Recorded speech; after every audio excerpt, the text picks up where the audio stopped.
बातमीपत्रामध्ये आता पाहणार आहोत सुपरफास्ट 100 बातम्या सुरुवात करूया। सर्पदंशावर प्रतिविष लस निर्मिती करणाऱ्या पिंपरी चिंचवड शहरातील हाफकिन संस्थेने काही जागा व्यावसायिक वापरासाठी देण्यासाठीचा दिलेला प्रस्ताव उपमुख्यमंत्री अजित पवार यांनी फेटाळला। अशा प्रकारे खासगी व्यावसायिकांना जागा दिल्यास संस्थेचं वाटोळ होईल असंही पवार म्हटले। महामुंबई आणि विशेषतः ठाणे जिल्ह्यातील मुख्य रस्त्यांवर अवजड वाहनांमुळे होणारी कोंडी टाळली जावी यासाठी रात्री 12 ते पहाटे 5 या वेळेतच या वाहनांना परवानगी देण्याचा आदेश अवघ्या 3 दिवसात मागे घेण्याची वेळ या जिल्हा प्रशासनावर ओढावली आहे। या आदेशामुळे मालवाहतूक जवळपास ठप्प झाल्याने उद्योग क्षेत्रातून तीव्र प्रतिक्रिया उमटल्या। हैदराबाद गॅजेटियर तात्काळ रद्द करावं, मराठा समाजाला दिली जाणारी कुणबी प्रमाणपत्र थांबवावीत, ओबीसींसह सर्वच घटकांची जातनिहाय जनगणना करावी, तसंच प्रलंबित कुणबी शेतकरी समाजाचे प्रश्न सोडवावे या मागण्यांसाठी कुणबी समाजाचा आझाद मैदानावर 9 ऑक्टोबरला एल्गार मोर्चा काढण्यात येणार आहे।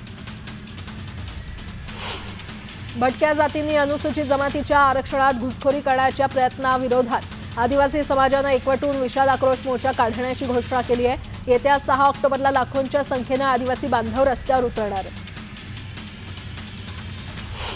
सणासुदीचे दिवस असल्यानं गोड पदार्थात चहा, दूध, मसाले, मुखवासासाठी हमखास वापरण्यात येणाऱ्या वेलचीचा भाव सध्या 4500 ते 5000 रुपये किलो आहे। वेलचीचा आकार आणि सुगंधावरून वेलचीचे भाव ठरवले जात आहेत।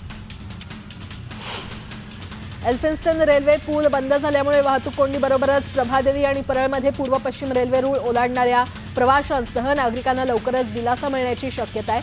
पश्चिम रेल्वेच्या प्रभादेवी स्थानकातील बोरिवली दिशेच्या अर्धवट पुलाचं काम शेवटच्या टप्प्यात असून तो 25 सप्टेंबरपर्यंत खुला करण्याचं मध्य रेल्वेचं नियोजन आहे। मुंबईची लोकसंख्या आणि रोजच्या पाण्याची मागणी पाहता मुंबईकरांना पाणीपुरवठा करताना मुंबई महापालिकेच्या तोंडचं अक्षरशः पाणी पाळल्याचं समोर आलंय। लोकसंख्येच्या तुलनेत मागणी आणि पुरवठ्यात मोठी तफावत दिसत असून गारगाई पिंजाळ आणि दमणगंगा पिंजाळ हे नदीजोड प्रकल्प पूर्ण झाल्यानंतर मागणी आणि पुरवठ्यातील तफावत कमी होऊ शकते। नवरात्रोत्सवासाठी महालक्ष्मी मंदिराची तयारी पूर्ण झाली असून मंदिरात 22 सप्टेंबर ते 2 ऑक्टोबरपर्यंत विविध उपक्रमांचं आयोजन करण्यात आलंय। या काळात वाढणारी गर्दी लक्षात घेता भाविकांसाठी रांगेची उत्तम व्यवस्था करण्यात आली आहे। सुरक्षेच्या दृष्टीनं मंदिरासह आजूबाजूच्या परिसरातील संशयास्पद हालचालींवर लक्ष ठेवण्यासाठी 77 अत्याधुनिक सीसीटीव्ही कॅमेरे ठिकठिकाणी बसवण्यात आले। केंद्र सरकारनं मोटार वाहन कायद्यामध्ये सुधारणा करत वाहनधारकांना मोठा दिलासा दिलाय। आता 20 वर्ष जुनी वाहनं रस्त्यावर चालवता येणार आहेत, मात्र त्यासाठी नूतनीकरणाचे दुप्पट शुल्क भरावे लागणार आहे। यामुळे जुन्या वाहनधारकांना पर्यायी निर्णय घ्यावा लागणार आहे। 11वी प्रवेशाची ढकलगाडी सुरूच आहे। तब्बल 1.5 लाख विद्यार्थी अजूनही प्रवेशापासून वंचित आहेत। 11वीसाठी राज्यभरात 20 सप्टेंबरपर्यंत 13,33,893 विद्यार्थ्यांनी प्रवेश निश्चित केले आहेत, मात्र अद्याप काही विद्यार्थ्यांना प्रवेश मिळालेला नाही। म्हाडाच्या घरांच्या किमती कमी होण्याची शक्यता आहे। घरांच्या किमतींबाबत म्हाडानं समिती नेमली होती। त्या समितीचा अहवाल आठवड्याभरात म्हाडा प्राधिकरणाला सादर केला जाणार आहे। या अहवालाच्या अनुषंगानं किमती निश्चित केल्यास म्हाडाच्या घरांच्या किमती 8 ते 10% कमी होऊ शकणार आहेत। पुणे पालिकेकडील कनिष्ठ अभियंता पदांची प्रतीक्षा लवकरच संपणार आहे। एकूण 169 जागांसाठी भरतीची नवीन जाहिरात पुढील आठवड्यात प्रसिद्ध होणार आहे। त्यासंबंधीची सर्व प्रक्रिया महापालिकेकडून पूर्ण करण्यात आलेली आहे।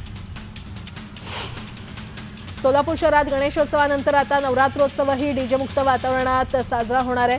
पोलीस आयुक्त एम राजकुमार यांनी नवरात्र आणि धम्मचक्र प्रवर्तन दिनानिमित्त निघणाऱ्या मिरवणुका, कार्यक्रम यामध्ये डीजे लावण्यास बंदी घातली आहे। 2 ऑक्टोबरपर्यंत हा आदेश लागू राहील।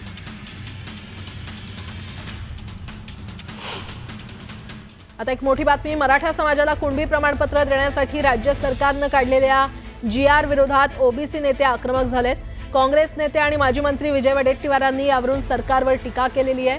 नागपुरातील ओबीसी आंदोलनामध्ये बोलताना ओबीसींसाठी फडणवीस आशेचा किरण असल्याचं भुजबळ म्हटले होते आणि यावरूनही वडेट्टीवारांनी भुजबळांना टोला लगावलाय। तो किरण केव्हा प्रकाशित होईल? मुख्यमंत्री काढलेला GR रद्द का करत नाहीत असं वडेट्टीवार म्हटले।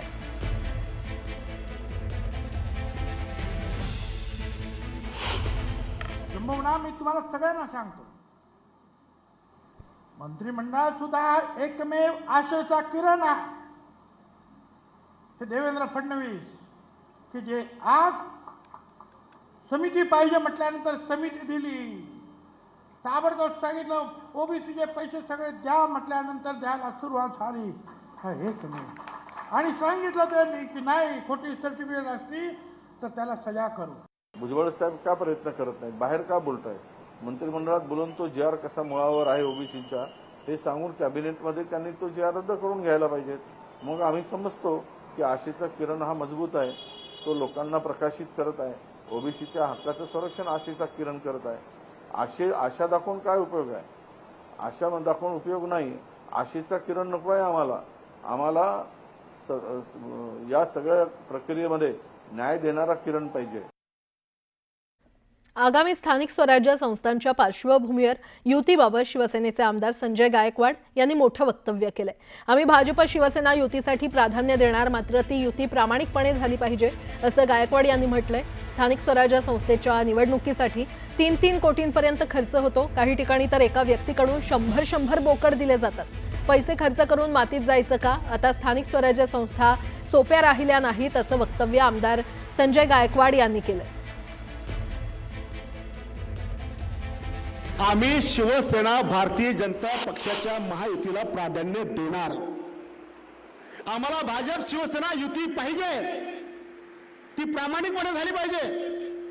कारण आमदारकीला विधान आम्ही युती करतो, आम्ही लोकसभेला युती करतो आणि ज्याला छोट्या कार्यकर्त्यांची गरज येते आपण कार्यकर्त्याला वाऱ्यावर सोडतो. त्यांनी काय पैसे खर्च करून मातीत जायचं? आता काय जिल्हा परिषद, पंचायत समिती, नगरपालिका निवडणुका सोप्या राहिल्यात? 1-1, 2-2 कोटी, 3-3 कोटी, काही ठिकाणी तर 100 बोकडे एका जणाकडून. इतके महाग निवडणुकीमध्ये कार्यकर्ता उद्ध्वस्त होतो.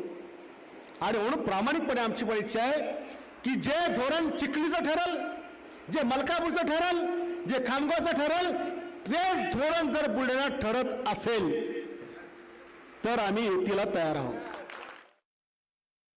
राज्यात नवरात्रोत्सवात मुसळधार पाऊस पडणार आहे. विशेषतः मध्य महाराष्ट्र, कोकण तसंच मराठवाड्यात 26 सप्टेंबरपर्यंत पावसाचा जोर राहणार असल्याचा इशारा हवामान खात्यानं दिलाय. सातारा जिल्ह्यामध्ये गेल्या 4 महिन्यांपासून पाऊस सुरूच असून महाराष्ट्राची भाग्यलक्ष्मी असणारं कोयना धरणही 100% भरलंय. धरणात 105.25 टीएमसी पाणीसाठा झालेला आहे. तरीही यंदा गेल्या वर्षीपेक्षा 16 दिवस उशिरा धरण भरलंय. याचबरोबर कोयनेसह इतर 5 प्रमुख प्रकल्प देखील पूर्ण क्षमतेनं भरल्यानं वर्षभराची चिंता मिटली आहे. गेल्या 6 महिन्यात राज्यात सरासरीपेक्षा 20% जास्त पाऊस झाला असून धरणं तुडुंब भरलेली आहेत. राज्यातील 35 धरणांमधून एकूण 3,18,859 क्युसेक इतका विसर्ग विविध नद्यांमध्ये सुरू असल्यानं नद्यांना पूर आलाय.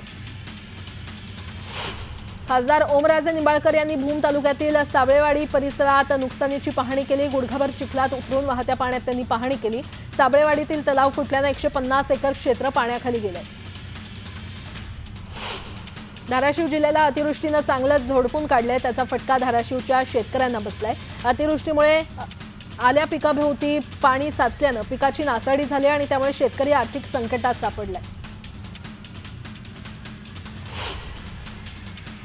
आता एक मोठी बातमी. जपानमधील ओसाका शहरात आज आंतरराष्ट्रीय उद्योग परिषद आणि प्रदर्शनाला सुरुवात होते. ओसाका वर्ल्ड एक्स्पोमध्ये जगभरातील 150हून अधिक देशांनी सहभाग घेतलाय. या उद्योग परिषद आणि प्रदर्शनाला भेट देण्यासाठी 20 दशलक्ष लोकांनी नोंदणी केली आहे. या उद्योग परिषदेत आणि प्रदर्शनात भारतीय पॅव्हेलियन आणि महाराष्ट्र पॅव्हेलियनचं आज उद्घाटन करण्यात आलं.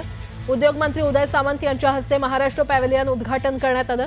जागतिक पातळीवर भारताची अर्थव्यवस्था वेगानं वाढते, त्यातही महाराष्ट्र राज्य उद्योगात अग्रेसर आहे. तर पंतप्रधान नरेंद्र मोदी यांनी भारतीय अर्थव्यवस्था $5 ट्रिलियन लवकरच पार करेल असा विश्वास व्यक्त केलाय. या भारताच्या आर्थिक घोडदौडीत सर्वाधिक सिंहाचा वाटा हा महाराष्ट्र राज्याचा असणार आहे. महाराष्ट्र राज्य स्वतः $1 ट्रिलियन अर्थव्यवस्था बनवून देशात सर्वाधिक आर्थिकदृष्ट्या बलाढ्य राज्य बनण्याची क्षमता राखून आहे आणि त्यामुळे आंतरराष्ट्रीय पातळीवर महाराष्ट्र राज्यातील गुंतवणुकीकडे सगळ्यांचं लक्ष लागलंय.